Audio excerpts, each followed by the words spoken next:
Troisième dimanche de Pâques, et nous avons entendu dans l'Évangile que c'est la troisième fois que Jésus se manifeste ressuscité, vivant, à ses apôtres. Rappelez-vous, la première fois, c'était le jour même de sa résurrection. Ce soir où il était apparu d'abord aux disciples d'Emmaüs, avant d'apparaître finalement au Cénacle, à tous les apôtres qui étaient réunis là. Et le matin, il était apparu aux femmes seulement, Marie-Madeleine et ses compagnes. Et ce soir de Pâques manquait à l'appel Thomas, dont on ne sait pas pourquoi, mais il n'était pas là. Et il avait refusé de croire au témoignage de ses compagnons, en disant qu'il ne croirait que s'il voyait lui-même et s'il touchait de ses propres mains les plaies du ressuscité. Et alors, 8 jours plus tard, le deuxième dimanche de Pâques, dimanche dernier, nous avons entendu que Jésus apparaît à ses disciples, toujours à Jérusalem, au Cénacle. Et là, Thomas est présent. Et Jésus lui dit, « Mets ton doigt dans mes mains, place tes doigts dans mon côté, cesse d'être incrédule, sois croyant. Heureux ceux qui croient sans avoir vu. » Et le matin de Pâques, Jésus avait dit aux saintes femmes, et les anges avant lui déjà leur avaient dit, « Pourquoi cherchez-vous le vivant parmi les morts? Il n'est plus ici. Allez dire à ses disciples qu'il les attend, qu'il les précède en Galilée. » Et nous voilà donc en Galilée, sur le bord de ce lac de Tibériade, une place particulièrement charmante et riante. C'est un des lieux de la Terre Sainte, je trouve, qui est le plus propice à vivre, à actualiser les pages d'Évangile, puisqu'il n'y a pas eu de construction multiple et successive sur les lieux où nous faisons mémoire de tel ou tel passage de Jésus. C'est toujours la plage de Galilée qui est là, avec les roseaux et la mer de Galilée. Et donc nous nous retrouvons vraiment là où Jésus a fait ce petit feu de braise pour faire griller son pain et son poisson et son miel. Et en Galilée, Jésus se manifeste encore aux disciples. Et alors là, il y a un détail de Saint Jean qui est intéressant de relever. C'est que d'habitude, on dit toujours qu'il y a Pierre, Jacques et Jean. Et puis après, on dit que les autres disciples sont là. Et ici, il y a Pierre, mais il y a Thomas, il y a Nathanaël, et ensuite les fils de Zébédée, Jacques et Jean, puis 2 autres de ses disciples. Déjà, Saint Jean manifeste que ce n'est pas une seule personne qui est témoin, mais plusieurs. Ce n'est pas n'importe lesquels, c'est Saint Pierre, le premier parmi les apôtres, celui à qui Jésus a confié le gouvernail de son Église. Tu es Pierre, et sur cette pierre, je bâtirai mon Église. Pierre, j'ai prié pour toi, pour que ta foi ne défaille pas. Quand tu seras revenu, affermis mes frères. Et Pierre est entouré de Thomas, justement celui qui croit que ce qu'il voit.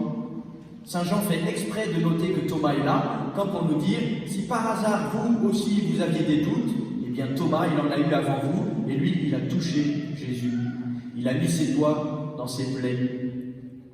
Il a entendu Jésus lui dire, cesse d'être incrédule, sois croyant.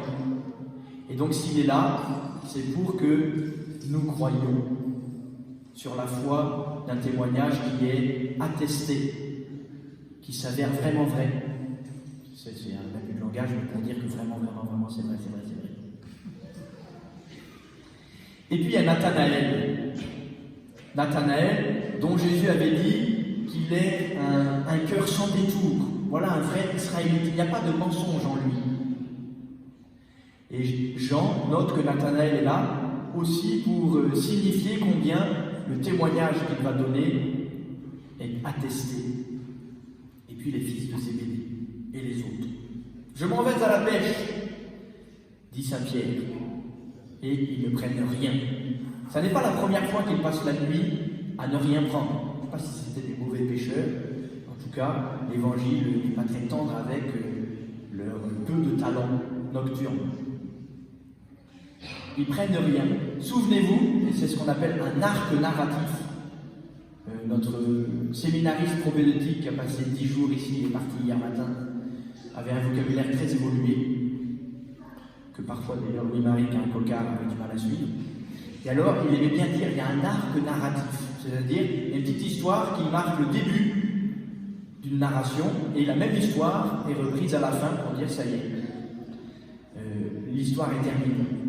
Et alors, cette histoire, c'est la pêche miraculeuse. Jésus a appelé ses 4 premiers disciples, Pierre, Jacques, Jean et André, après leur avoir fait ce miracle d'une pêche abondante au petit matin. C'est raconté au chapitre 5 de Saint Luc, avance en eau profonde. Et ici, nous sommes au chapitre 21 de Saint Jean, et il y a également une pêche miraculeuse. Comme pour nous dire, c'est bien le même, celui qui a appelé ses disciples, celui qui les a formés, leur a montré sa puissance par de multiples prodiges et par une prédication époustouflante, qui nous fait comprendre le sens de toutes les Écritures, qui nous brûle le cœur d'ardeur, d'amour. Eh bien, c'est lui qui est là. Et Jésus, d'être particulièrement généreux de sa grâce, avec ce filet plein de gros poissons. 153. Saint Jean, qui aime les détails, dit que c'est 153. Sans doute, d'après les exégètes, ça veut dire que c'était toutes les espèces connues à l'époque de Jésus dans les eaux de la mer de Galilée.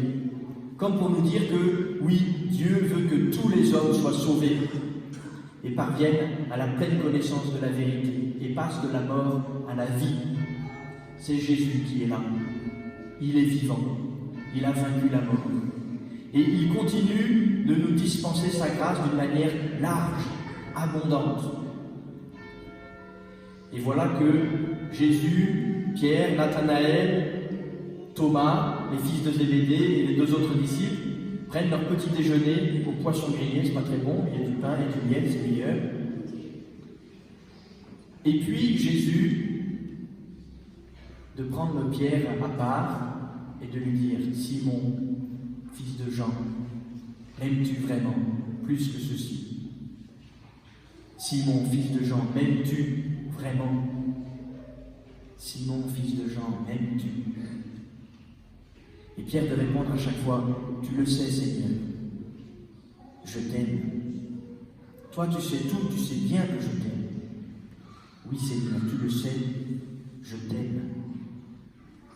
Et par 3 fois, Saint Pierre répare sa triple trahison. Si jamais vous avez conscience d'avoir commis des péchés, eh bien, la meilleure manière de faire pénitence, c'est de poser des actes de charité qui réparent le mal que nous avons fait et qui offense le cœur de Dieu, qui blesse l'humanité, qui nous abîme nous-mêmes.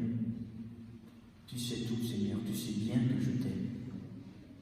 Sois le pasteur de mes brebis, sois le berger de mes agneaux. Nous prions pour le pape François, bien entendu, qui est le 265e successeur de Saint-Pierre. Vous rencontrez, je vais peut-être tromper, je me demande si c'est pas 66. Bon, bref, vous irez vérifier. Parce que le pape François prend pour lui aujourd'hui d'une manière toute particulière cette parole. M'aimes-tu? C'est vrai du pape, c'est vrai des évêques, c'est vrai de chaque prêtre qui a une charge pastorale sur les brebis du Seigneur, sur les agneaux de Dieu que tous les baptisés sont. Mais c'est vrai aussi que chacun d'entre nous, d'une certaine manière, la fraternité chrétienne fait que nous avons comme une charge pastorale les uns sur les autres. Nous devons nous aimer les uns les autres, prendre soin les uns des autres, être pasteurs les uns des autres. Et alors pour cela, il faut aimer Jésus. C'est l'amour pour Jésus, c'est notre amour de Jésus qui nous permet d'exercer les uns sur les autres cette charge pastorale qui a cure, qui a soin de nos âmes. Alors, frères et sœurs, la grâce de ce dimanche, elle est donc triple. Elle est d'abord d'être affermis d'une manière robuste dans la foi en Jésus ressuscité. Parce que notre foi repose sur un témoignage qui est solide. Le témoignage de ceux qui ont vu, qui ont touché. Alors soyons affermis aujourd'hui en ce 3e dimanche de Pâques dans la foi de notre baptême. Et puis la deuxième grâce, c'est d'accueillir la surabondance de la grâce. Jésus est généreux, et il nous sauve largement. Il veut donner sa grâce à tous les hommes. Et puis enfin, c'est d'aimer Jésus. Notre profession de foi n'a de sens que si c'est une profession d'amour. Seigneur, tu le sais, tu sais tout, tu sais bien que je t'aime.